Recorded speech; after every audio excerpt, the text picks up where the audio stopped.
السلام عليكم ورحمة الله وبركاته. إن الحمد لله نحمده ونستعينه ومن يهده الله فلا مضل له ومن يضلل فلا هادي له. أشهد أن لا إله إلا الله وأشهد أن محمدا عبده ورسوله. أما بعد. புகழ் அனைத்தும் நம்மை படைத்து பரிபாலிக்கிற இறைவனுக்கே உண்டாவதாக. அன்பிற்குரிய அல்லாஹ்வின் நல்லடியார்களே, தாய்மார்களே, சகோதர சகோதரிகளே, இறைவனுடைய அருள்வளம் இறங்கக்கூடிய ரமலான் மாதத்திலே லைலத்துல் கத்ர் இரவை எதிர்பார்த்தவர்களாக ஒற்றைப்படை இரவிலே இரவு வணக்கத்தை நாம் நிறைவேற்றி கொண்டிருக்கிறோம். இந்த சந்தர்ப்பத்தில் நமக்கு மத்தியிலே சில மார்க்க தகவல்கள் எடுத்து சொல்லப்பட வேண்டும் என்பதற்காக இந்த ஒரு சிறிய பயான் நிகழ்ச்சி அந்த டீ டைம்ல ஏற்பாடு செய்யப்பட்டிருக்குது. பொதுவாக இந்த ரமலான் மாதத்துல நம்முடைய வாழ்க்கையை பார்த்தீர்கள் என்றால் அதிகமாக தொழுகைகளை தொழுவது, குரானை எடுத்து ஓதுவது, திக்ர் செய்வது போன்ற வணக்க வழிபாடுகளிலேயே நாம் நிறைய நேரத்தை செலவழித்துக் கொண்டிருக்கிறோம். ஆனால் ரமலான் நேரம் முடிந்து விட்டால் இந்த வணக்க வழிபாடுகள் நம்மிடத்துல எப்படி இருக்கிறது என்று பார்த்தால் வணக்க வழிபாடுகள் ஒரு விதமான குறைவு நம்மிடத்தில் இருக்கத்தான் செய்கிறது. அதிலும் சொல்ல போனால் இன்றைக்கு நாம் நம்மளுடைய வீடுகளை அமைதி நிறைந்த வீடுகளாக ஆக்குவதற்கு முயற்சிக்க வேண்டும். அல்லாஹ் தன்னுடைய திருமறையிலே சொல்லி காட்டுகிறான், வல்லாஹு ஜஅல லக்கும் மின் புயூத்திக்கும் சகனா. இறைவன் உங்களுடைய வீடுகளிலேயும் ஒரு அமைதியை ஏற்படுத்தி இருக்கிறான். நம்மளுடைய வீடுகள் என்பது நமக்கு எப்படிப்பட்ட ஒரு இடமா இருக்கணுமா? ஒரு அமைதி நிறைந்த ஒரு இடமாக இருக்கணும். எப்போது நமக்கு நம்மளுடைய வீட்டுல அமைதி இருக்கும்? கஷ்டப்பட்டு இந்த உலகத்துல உழைச்சு ஒரு வீட்டை கட்டி முடிச்ச உடனே நமக்கு நிம்மதி கிடைச்சிருமா? இன்றைக்கு எத்தனை நபர்கள் வீடு கட்டுறாங்க.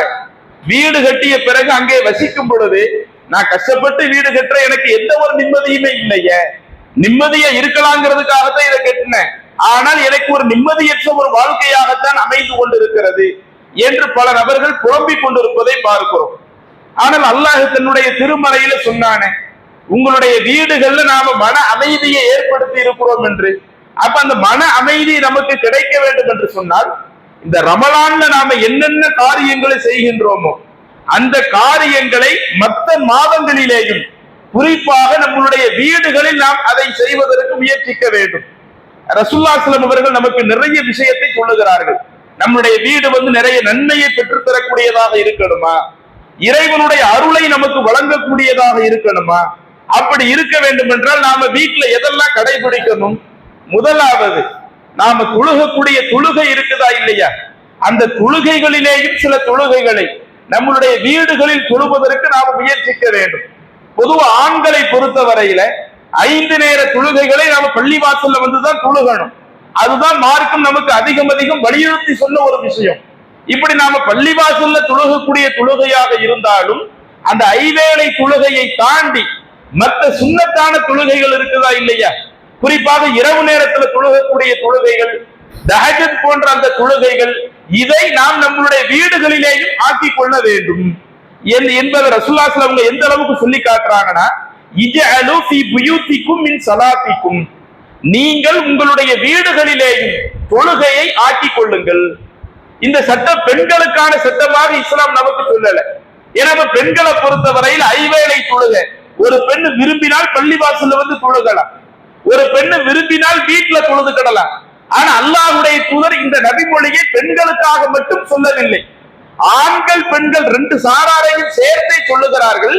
இஜஅலு புயூத்தக்கும் இஜஅலு ஃபீ புயூத்திக்கும் மின் ஸலாத்திக்கும், நீங்கள் உங்களுடைய தொழுகைகளை உங்களுடைய வீடுகளிலே ஆக்கிக் கொள்ளுங்கள்.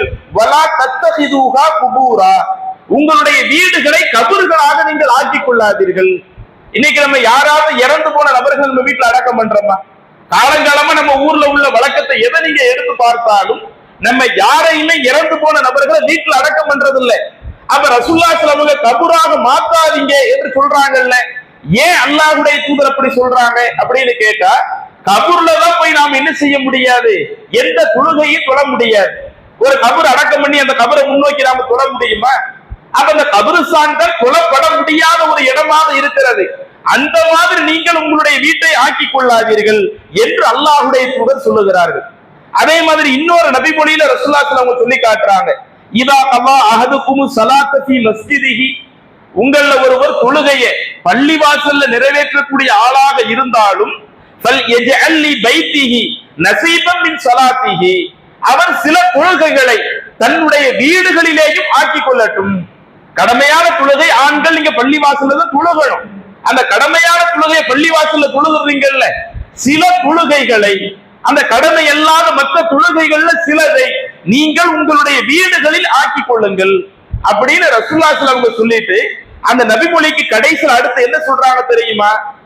இன்னல்லாஹ ஜாயிலுன் ஃபீ பைத்திஹி மின் ஸலாத்திஹி, அவர் தன்னுடைய வீட்டிலே தொழுகக்கூடிய அந்த தொழுகையை அல்லாஹ் தஆலா அவருக்கு ஹைரன், முழுக்க முழுக்க நன்மையாகவே ஆக்கி வைத்து விடுவார்.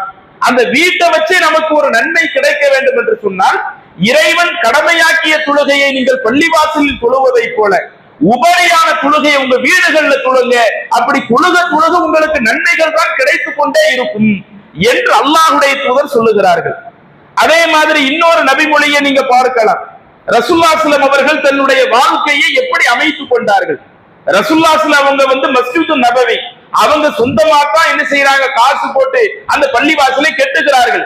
அதுல தனக்கென்று தங்குவதற்காக ஒரு வீட்டையும் அமைத்துக் கொள்ளுகிறார்கள். மஸ்ஜிது நபவி வீடு ரெண்டுமே ஒட்டி ஒட்டி தானே இருந்துச்சு. ரசூலுல்லாஹி ஸல்லல்லாஹு அலைஹி அவங்க எல்லா தொழுகைகளையும் பள்ளிவாசல்ல மட்டும்தான் தொழுதாங்களா அப்படின்னு பார்த்தா, சில தொழுகைகளை தன்னுடைய வீடுகளிலேயே தொழக்கூடியவர்களாக இருந்தார்கள். மஸ்ஜிது நபவிக்கு ரசூலுல்லாஹி ஸல்லல்லாஹு அலைஹி வீட்டுக்கு ரொம்ப தூரம் இல்லை. இடையில அந்த வாசலை மறைப்பதற்காக ஒரு பாய் தான் விரிக்கப்பட்டிருக்கும். அந்த பாயை கடந்துட்டா பள்ளிவாசலுக்குள்ள வந்துடலாம். அந்த அளவிற்கு தன்னுடைய வீடும் பள்ளிவாசலும் நெருக்கமாக இருக்கும் பொழுது எல்லா தொழுகை ரசூலுல்லாஹி என்ன பண்ணல, பள்ளிவாசலிலேயே தொழுகல.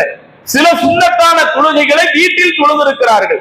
அன்னை ஆயிஷா ரலியல்லாஹு அன்ஹா அவர்கள் அறிவிக்கக்கூடிய நபிமொழியை ஆதாரப்பூர்வமான ஹதீஸ் கிரந்தங்கள், ஆதாரப்பூர்வமான நபிமொழியாக பல ஹதீஸ் கிரந்தங்கள்ல பார்க்கிறோம். ரசூலுல்லாஹி ஸல்லல்லாஹு அலைஹி அவர்கள் என்னுடைய வீட்டுல இரவு தொழுகை தொழுவாங்க. நான் ரசூலுல்லாஹி ஸல்லல்லாஹு அலைஹி அவர்களுக்கு குறுக்க வசமாக படுத்திருப்பேன், கிப்லாவுக்கு குறுக்க அப்படி நான் படுத்திருப்பேன். ரசூலுல்லாஹி ஸல்லல்லாஹு அலைஹி அவங்க சுஜூதுக்கு வரும் பொழுது என்னுடைய கால்ல குத்துவாங்க. குத்துன உடனே என் காலை மடக்கிக்குவேன். ரசூலுல்லாஹி ஸல்லல்லாஹு அலைஹி அவங்க நிலைக்கு வந்த பிறகு என்னுடைய காலை நீட்டிக்குவேன். ஏன்னா அன்றைக்கு எங்களுடைய வீடுகள்ல லைட் இருக்காது என்று அன்னை ஆயிஷா ரலியல்லாஹு அன்ஹா சொல்லக்கூடிய நபிமொழியை பார்க்கிறோமே. அப்ப அந்த ஹதீஸ் நமக்கு என்ன காட்டுகிறது? அல்லாஹ்வுடைய தூதர் நினைத்திருந்தால் பக்கத்துலதான் பள்ளிவாசல் இருக்குது, அங்கேயே தொழுதிருக்கலாம்.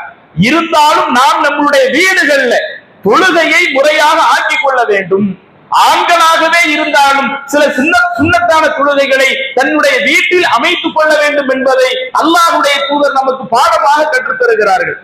அதே மாதிரி இன்னொரு நபிமொழி நாம் எல்லாம் அதிகமாக தெரிந்தது, இப்னு அப்பாஸ் ரலியல்லாஹு அன்ஹு சிறு வயதுல இருக்கும் பொழுது ரசூலுல்லாஹி ஸல்லல்லாஹு அவங்களோடு இரவு தொழுதாங்கன்னு ஹதீஸ்ல பார்க்கிறோமா இல்லையா?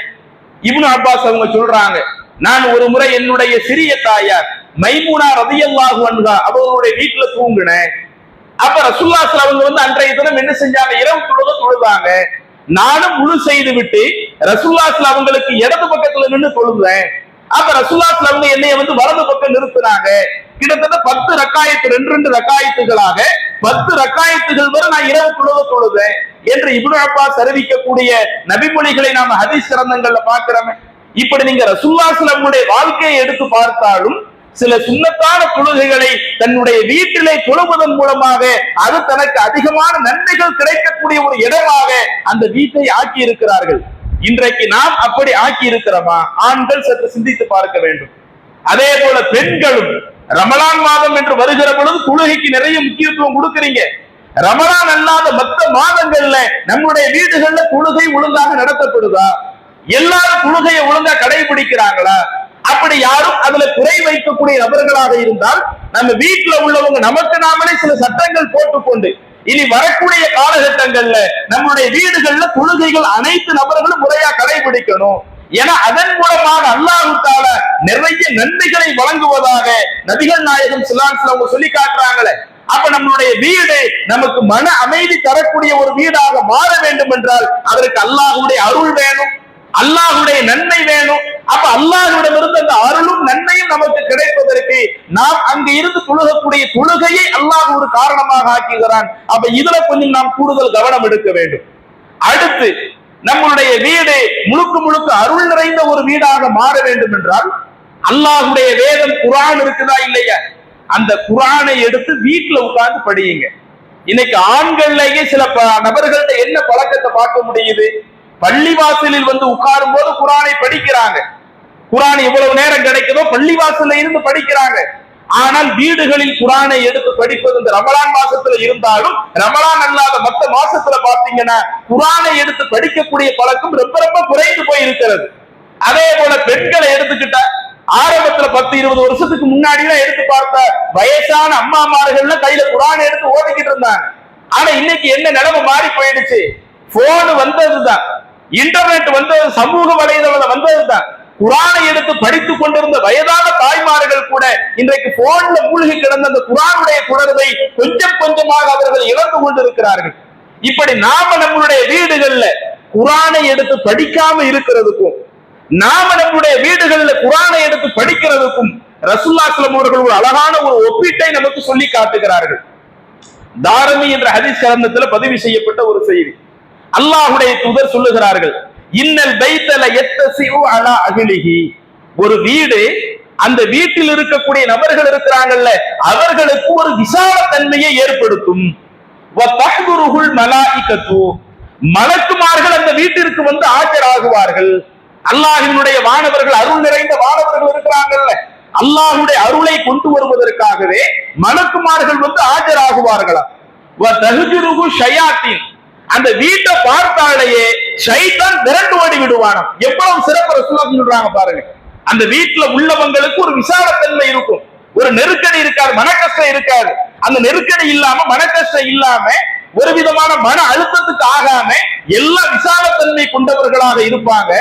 இறைவனுடைய அருளை கொண்டு வரக்கூடிய வானவர்கள் அந்த வீட்டுக்கு வருவாங்க. ஷைத்தான் அந்த வீட்டை பார்த்தாலேயே விரண்டோடக்கூடியதாக இருக்கும்.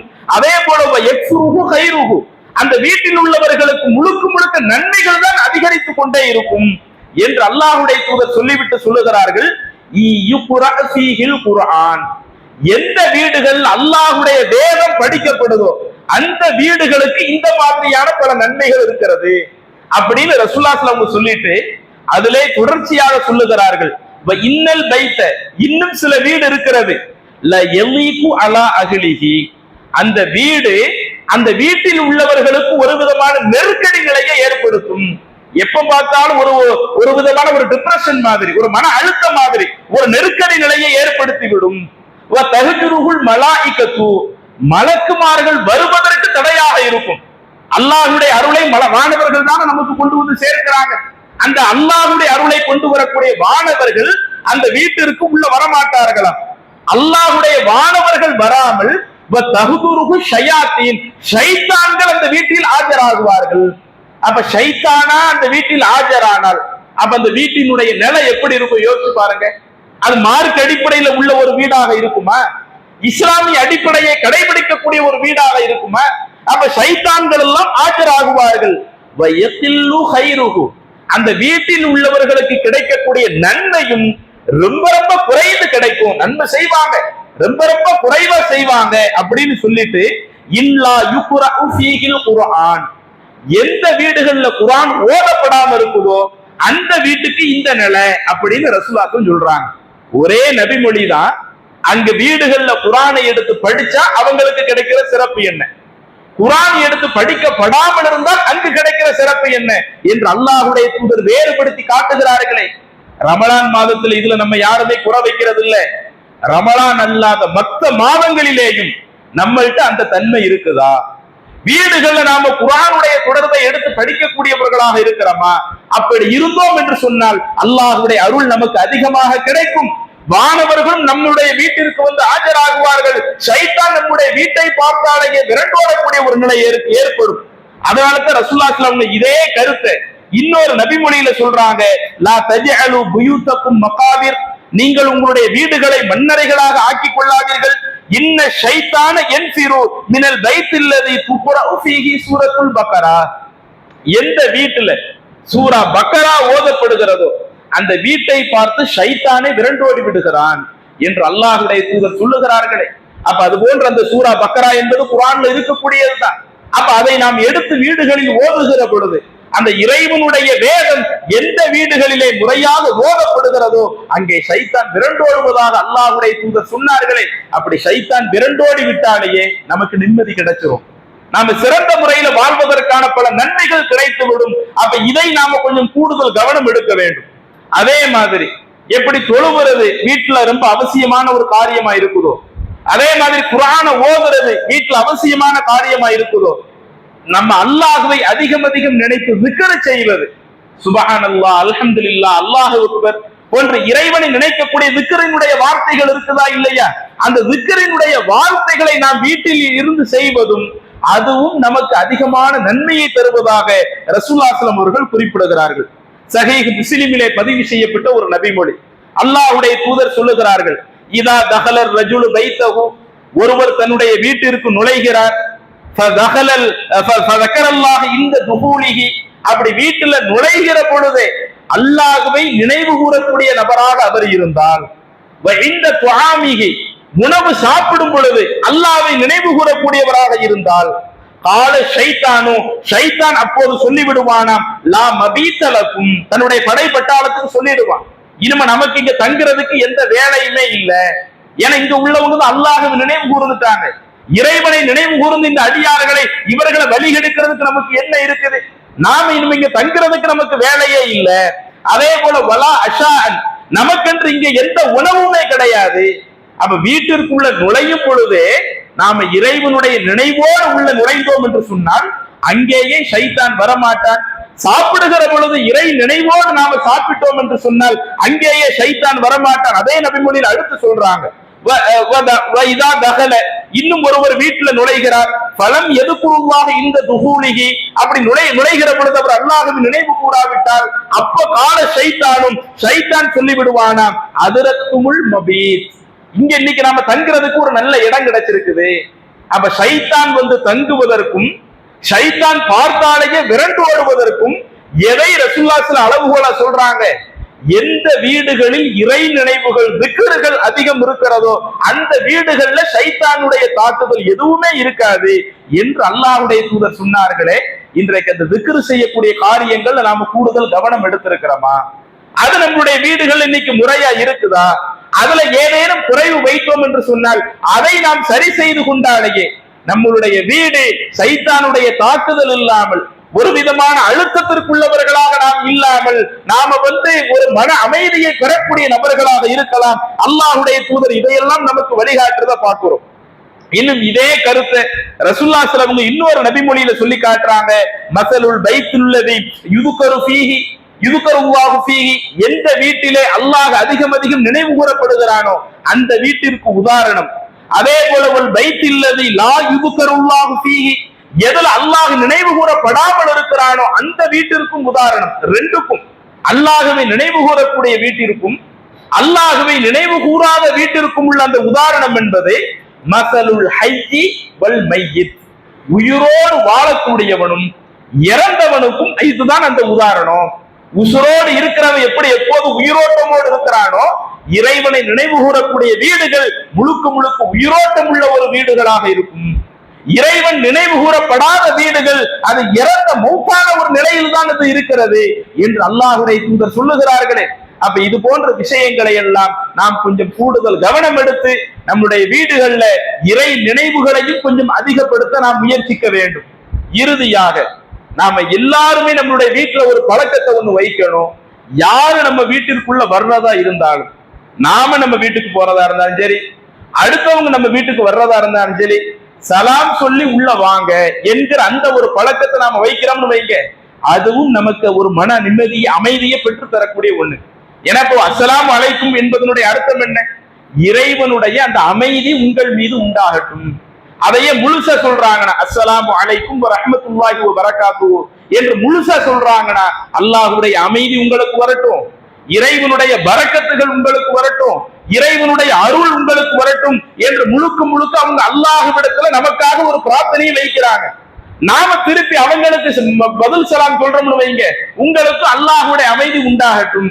இப்படி ஒருவருக்கொருவர் முகமத் சொல்லிக் கொள்கிற பொழுது, அதையும் நம்மளுடைய வீட்டிலே வாடிக்கையாக ஆக்கும் பொழுது, இந்த சலாம்ங்கிறது இன்னைக்கு நம்மள்ட்ட எப்படி இருக்குது? வீட்டுக்கு வெளியே இன்னைக்கு ஃபாலோ பண்ண நிறைய இன்னைக்கு கடைபிடிக்கிறாங்க. பள்ளிவாசல்ல ஒரு ஆளை பார்த்தா சலாம் சொல்றோம், வெளியே தெருவுல யாராவது பார்த்தா ஒரு ஆளை சலாம் சொல்றோம்.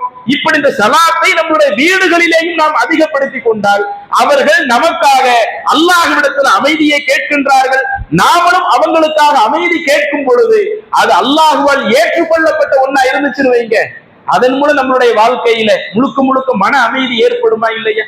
அப்ப இது போன்ற விஷயங்களை நாம் முறையாக கடைபிடித்தால் அல்லாஹ் குர்ஆனிலே கூறியதை போல வல்லாஹு ஜஅல லக்கும் மின் புயூத்திக்கும் சகனா, இறைவன் உங்களுடைய வீடுகளிலேயும் அமைதியை ஏற்படுத்தி இருக்கிறான் என்று அல்லாஹ் சொல்லுகிறானே. அப்ப நம்மளுடைய வீடுகள் அது அமைதி நிறைந்த ஒரு வீடுகளாக நமக்கு மாற வேண்டும் என்று சொன்னால் இது போன்று மார்க்கம் சொல்லக்கூடிய விஷயங்களை நாம கடைபிடிக்கணும். அதுல ஏதேனும் குறைபாடுகள் இருந்தால் அதை திருத்திக் கொண்டு வரக்கூடிய காலகட்டங்கள் அதை சரி செய்வோம். அப்படி சரி செய்து முழுக்க முழுக்க அல்லாஹ்வினுடைய அமைதியை நம்முடைய வீட்டின் மூலமாக நாம் பெறக்கூடிய நன்மக்களாக நம்ம மாறுவோம். அல்லாஹ் அப்படிப்பட்ட ஒரு பாக்கியத்தை நம் அனைவருக்கும் தருவானாக கேட்டுக்கொண்டு நிறைவு செய்கிறேன். அஸ்ஸலாமு அலைக்கும் வரஹ்மத்துல்லாஹி வபரகாத்துஹு.